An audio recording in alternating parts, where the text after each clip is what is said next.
आज आरोपीला शिक्षा सुनावण्यात येणार आहे। अत्याचार आणि हत्ये प्रकरणामध्ये भीमराव कांबळे हा दोषी आहे।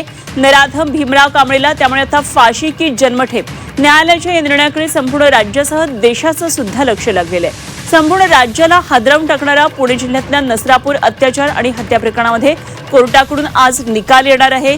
या प्रकरणात आरोपी भीमराव कांबळे याला कोर्टानं दणका दिलाय। पुणे विशेष न्यायालयानं आरोपी भीमराव कांबळेला दोषी ठरवलेलं आहे। 1 मे 2026 ला या आरोपीनं चिमुकलीवर अत्याचार करून तिची निर्घृण हत्या केली होती।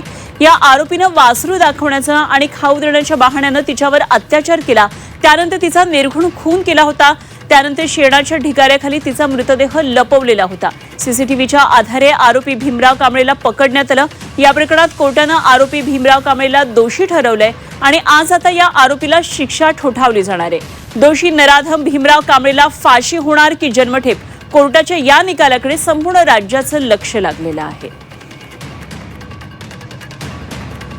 आमचे प्रतिनिधी निलेश खरमरे थेट पुण्यामधून आपल्या बरोबर जोडले गेले। जाणून घेऊया निलेशकडून या संदर्भातले तपशील। निलेश, 29 तारखेपर्यंत कोर्टानं हा निकाल राखून ठेवलेला होता, त्यामुळे आजचा दिवस हा निकालाचा असणार आहे। नसरापूर प्रकरणामध्ये एकंदरीत संपूर्ण राज्याला प्रतीक्षा आहे निकालाची, कारण जन्मठेप की फाशी याबाबत आज हा निकाल लागणार आहे।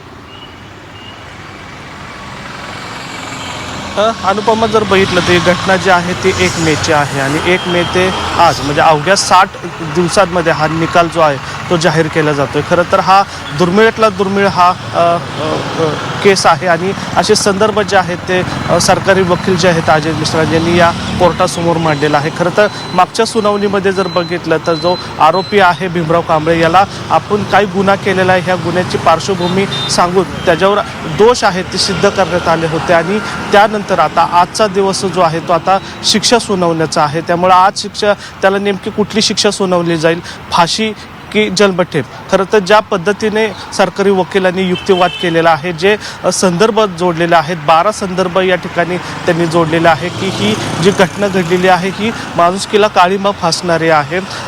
त्या अनुषंगाने त्याला कठोरातली कठोर शिक्षा ही होणं गरजेचे आहे, कारण असे कृत्य करणाऱ्या आरोपींना यापुढे चाप बसावा हा मेसेज हा समाजामध्ये जाणं महत्त्वाचं आहे। त्यामुळं या शिक्षेकडं गांभीर्याने पाहिलं जात आहे। त्याचबरोबर राज्य सरकार असेल किंवा गृह विभाग असेल, या सगळ्या खात्याने या ठिकाणी या आरोपीला फाशीची शिक्षा व्हावी अशी मागणी सुद्धा या ठिकाणी केलेली आहे, आपल्याला पाहायला मिळत आहे। त्यामुळं पुरावे असतील किंवा युक्तिवाद असेल, या सगळ्याचा विचार केला तर कदाचित आज कोर्ट जी आहे ती फाशीची शिक्षा देण्याची शक्यता या ठिकाणी व्यक्त केली जाते।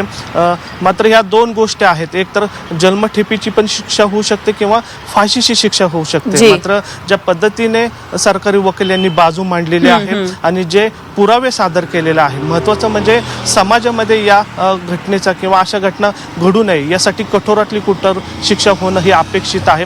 त्यामुळे कदाचित आज नेमका कोर्ट निर्णय काय घेते याकडे सर्वांचं लक्ष लागलेलं आहे। मात्र कायदेतज्ञ आहेत किंवा समाजामधले काही मंडळी आहेत, त्यांचं म्हणणं आहे की कदाचित या घटनेमध्ये फाशीची शिक्षा अगदी काही वेळामध्ये सगळा निकाल अपेक्षित आहे। निलेश, जरूर लक्ष ठेवून राहा, वेळोवेळी आपण चर्चा करूया, आणखी माहिती आपल्याकडून जाणून घेत राहू। तुर्तास धन्यवाद दिलेल्या माहितीसाठी। निलेश खरमरे आमचे प्रतिनिधी आपल्याबरोबर पुण्यामधून जोडले गेले होते।